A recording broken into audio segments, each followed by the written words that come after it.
ہر لڑکی یہی سوچتی ہے کہ جس شخص سے وہ محبت کرتی ہے وہ پوری زندگی اس کا ساتھ دے گا، لیکن فیروز والا کی رہنے والی تحریم کو کیا معلوم تھا کہ جس شخص کے لیے اس نے اپنے خواب سجائے ہیں ایک دن اسی کے گھر سے اس کی لاش نکلے گی۔ یہ کہانی ہے فیروز والا کی رہائشی تحریم کی، جس نے تقریباً 2.5 سال پہلے اپنی مرضی سے حمزہ پٹھان نامی ایک پولیس اہلکار سے شادی کی۔ حمزہ پنجاب پولیس میں بطور ASI تعینات تھا۔ تحریم جانتی تھی کہ حمزہ پہلے سے شادی شدہ ہے، لیکن محبت میں انسان بہت سی حقیقتوں کو نظر انداز کرتا ہے۔ شادی کے بعد حمزہ نے تحریم کو الگ گھر دینے کی بجائے اپنی پہلی بیوی بچوں کے ساتھ اسی گھر میں رکھ لیا۔ تحریم نے سوچا وقت گزرنے کے ساتھ حالات بہتر ہو جائیں گے، لیکن ہوا بالکل اس کے برعکس۔ گھر میں پہلی بیوی کا راج تھا۔ تحریم صبح سے رات تک گھر کے کام کرتی، پھر بھی اسے سکون نہ ملتا۔ تحریم کی والدہ کے مطابق معمولی باتوں پر اسے تشدد کا نشانہ بنایا جاتا، اور کئی مرتبہ پہلی بیوی کے کہنے پر حمزہ خود بھی تحریم پر ہاتھ اٹھاتا تھا۔ اس کے باوجود تحریم نے اپنا گھر بچانے کی کوشش جاری رکھی۔ اس دوران اللہ نے اسے ایک بیٹی سے نوازا، مگر قسمت کو شاید یہ خوشی بھی منظور نہ تھی۔ پیدائش کے صرف 10 دن بعد وہ ننھی سی بچی بھی دنیا سے چلی گئی۔ تحریم کی والدہ کا کہنا ہے کہ بچی کی موت ملاوٹ والے دودھ سے ہوئی۔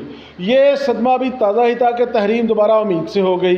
اس بار وہ 7 ماہ کی حاملہ تھی، لیکن گھر کے حالات پہلے سے بھی زیادہ خراب ہو چکے تھے۔ پہلی بیوی اور تحریم کے درمیان اکثر جھگڑا رہتا تھا۔ تحریم بار بار اپنے شوہر سے صرف ایک مطالبہ کرتی تھی: مجھے الگ گھر لے کے دو، چاہے کرائے کا ہی کیوں نہ ہو، لیکن میں اس گھر میں مزید نہیں رہ سکتی۔ حمزہ ہر بار یہی کہہ کر بات کو ختم کر دیتا کہ حالات خود بخود ٹھیک ہو جائیں گے۔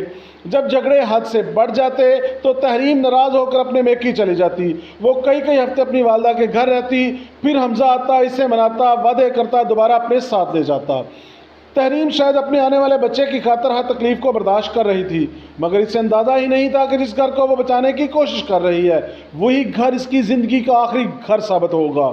ایک دن اچانک تحریم کے والدین کے فون کی گھنٹی بجتی ہے۔ دوسری طرف حمزہ ہے۔ اس کی آواز گھبرائی ہوئی تھی۔ اس نے صرف اتنا کہا: جلدی آ جائیں، پریشر کوکر پھٹ گیا ہے۔ تحریم پوری طرح جل گئی ہے۔ یہ سنتے ہی گھر میں قیامت برپا ہو گئی۔ والدین اور بھائی فوراً فیروز والا کی طرف روانہ ہوئے، لیکن جب وہ گھر کے قریب پہنچے تو محلے والوں نے انہیں ایسی بات بتائی جس نے پوری کہانی کا رخ ہی بدل دیا۔ محلے والوں کی بات سن کر تحریم کے والدین کے پاؤں تلے سے زمین نکل گئی۔ ہر شخص تقریباً ایک ہی بات کر رہا تھا: آپ کی بیٹی حادثے میں نہیں مری، اسے جلایا گیا ہے۔ محلے والوں کے مطابق جب گھر سے چیخنے چلانے کی آوازیں آئی تو وہ فوراً باہر کو نکلے۔ لوگ مسلسل دروازہ پیٹتے رہے، آوازیں دیتے رہے، لیکن کسی نے دروازہ نہیں کھولا۔ دوسری طرف حمزہ اور اس کی پہلی بیوی سلمہ کا موقف بالکل الگ تھا۔ ان کا کہنا تھا کہ وہ گھر میں موجود تھے۔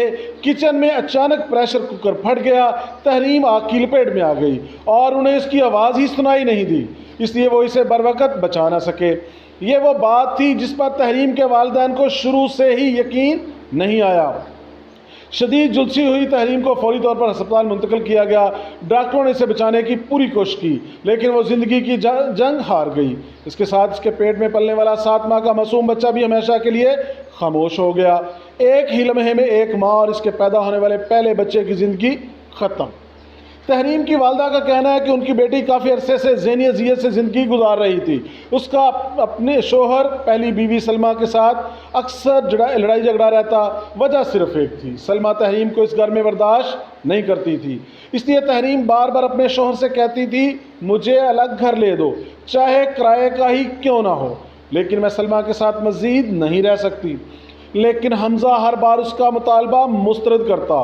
جب حالات ناقابل برداشت ہوتے تو تحریم ناراض ہو کر اپنے میکے آتی۔ وہ کئی ہفتے اپنی والدہ کے گھر رہتی، پھر حمزہ آتا، معافیاں مانگتا، وعدے کرتا، دوبارہ ساتھ لے جاتا۔ وہ ہر بار اسی لیے واپس چلی جاتی شاید اب حالات بدل جائیں گے، لیکن افسوس حالات پہلے سے بھی زیادہ خراب ہو جاتے۔ تحریم کی موت کے بعد جب اس کے والدین نے اپنی بیٹی کے قتل کا مقدمہ درج کروانے کا فیصلہ کیا تو ان کے مطابق ایک اور آزمائش کا انتظار ہو رہا تھا۔ ان کا الزام ہے کہ حمزہ نے انہیں دھمکیاں لگانا شروع کر دی۔ اس نے کہا کہ اگر مقدمہ درج کروانا ہے تو میرا نام نہ لکھوانا، نامعلوم افراد کے خلاف پرچہ درج کرا دو، ورنہ تم لوگوں کی زندگی عذاب بنا دوں گا۔ لیکن اس بار تحریم کے والدین خاموش نہیں رہے۔ انہوں نے اپنی بیٹی کے لیے انصاف مانگنے کا فیصلہ کر لیا۔ تحریم کے والدین کی مدعیت میں پولیس نے قتل کا مقدمہ درج کر لیا۔ تحقیقات کا آغاز ہوا۔ چند ہی دنوں بعد پولیس نے تحریم کے شوہر حمزہ پٹھان کو گرفتار کر لیا۔ حمزہ پنجاب پولیس میں بطور ایسے ہی تعینات ہے، جبکہ اس مقدمے میں نامزد دوسری ملزمہ اس کی پہلی بیوی سلمہ بچوں سمیت فرار ہو گئی۔ پولیس کا کہنا ہے کہ سلمہ کی گرفتاری کے لیے مختلف مقامات پر چھاپے مارے جا رہے ہیں، جبکہ مقدمے کی مزید تفتیش بھی جاری ہے۔ اب یہ معاملہ عدالت کے سامنے جائے گا، وہاں شواہد پیش ہوں گے، گواہیاں ہوں گی، اور پھر قانون فیصلہ کرے گا کہ تحریم کی موت واقعی ایک حادثہ تھی یا پھر ایک ایسا قتل جس نے ایک ساتھ 2 زندگیاں ختم کی۔ اس کہانی میں سب سے افسوسناک بات صرف تحریم کی موت نہیں ہے، بلکہ یہ ہے کہ وہ آخری وقت تک ایک الگ گھر مانگتی رہی۔ وہ کوئی محل نہیں مانگ رہی تھی، کوئی دولت نہیں مانگ رہی تھی، وہ صرف اتنا چاہتی تھی کہ اسے سکون سے جینے کے لیے ایک الگ چھت مل جائے، لیکن اس کی یہ خواہش کبھی پوری نہ ہو سکی۔ آج تحریم اس دنیا میں نہیں ہے۔